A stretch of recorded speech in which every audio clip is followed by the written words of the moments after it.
Hello, my name is Keith Knabb with Affordable Medicare Solutions, and today we're going to learn about a phenomenon called Irmaa. That's an increased premium for people that have Medicare outpatient Part B and outpatient prescription drug coverage. So let's get started and learn some new things. High income and Irmaa. This applies to 2025. Irmaa means an income-related monthly adjusted amount. This is basically a backdoor tax on high income. It's the amount that you pay in addition to your standard outpatient Part B and outpatient Part D, which is drug premiums. Part B started in 2007 with the Medicare Modernization Act. Part D started under the Affordable Care Act from President Obama. This is determined each year by the Social Security Administration. They will notify you because they talk to the IRS. They will then notify you if you owe this additional premium based upon your income.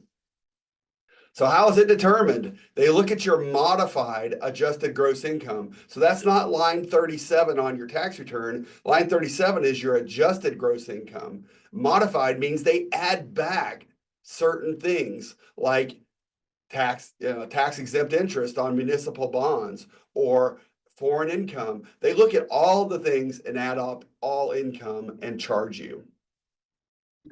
So modified adjusted gross income, what you want to do is you want to determine your MAGI, M-A-G-I, by figuring your gross income, calculate your AGI, which is your adjusted gross income, and then add back these previous deductions to get your modified AGI. So what happens is it goes by a progressively worse chart. They look at, hey, are you earning as an individual $106,000 per year, or as a family $212,000 a year or more? And that's when they determine. If you're below those numbers, you're at the standard premium, which is $185 a month for Part B. Okay.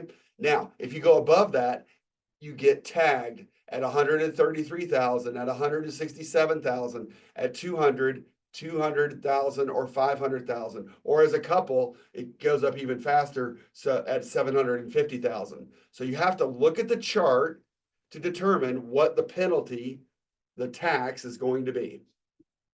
Part D is also on those same numbers, and they are on top of your normal premium. Well, that can be different than your Medicare Part B. Part B has a standard premium of $185, but Part D for drugs, some plans are zero premium. Some plans are $150 a month. So all you look at is what is the additional premium do I need to pay? And so you add these numbers on, $13 up to $85 a month extra. Just add it on depending on what income bracket you fall within. Now remember, all these income brackets supposedly are a 2-year look back. Well, that means they're looking at 2023 if we're in 2025 right now. But some people really can delay filing their taxes, but you can also look at only 2024 instead of 2023. Let me teach you how to do that.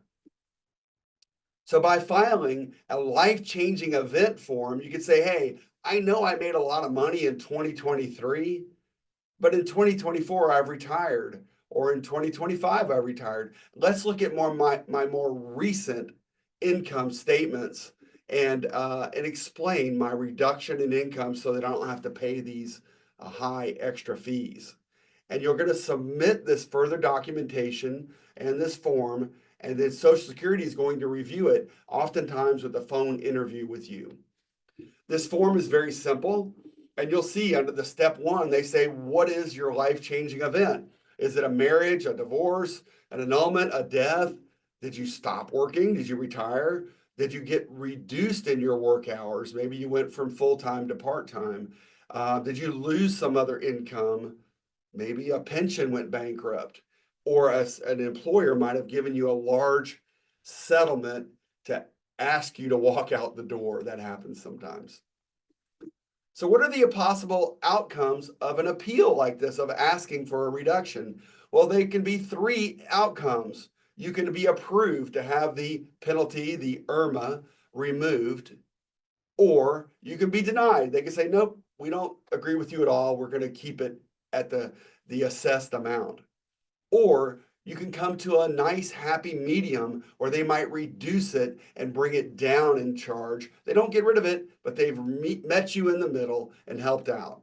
Now you can appeal every year, but they don't want to hear you appealing unless you have a legitimate, impactful event, something that has caused a reason to appeal. So do it judiciously. So how do you pay for this premium? Well, it's going to be added to your monthly Part B premium automatically. So you always have to pay this. Even if an employer is helping you with those premiums, you still have to pay these. They treat this the same as any other premium bills, which means if you fail to make this premium payment, you can lose your Part B and your Part D coverage. Now, if you're getting a Social Security check, they're going to take it out of that check. But if not, if they're billing you, you're going to see an increased bill that you need to pay. So thank you very much for joining us today. Don't forget that we offer free Medicare planning, and that includes answering questions like this. There's all sorts of a myriad of reasons why people call us to help manage their Medicare and to understand what's going on. Affordable Medicare Solutions is here to help you, and we have been for 30 years now. Love to earn your trust and confidence. Thank you.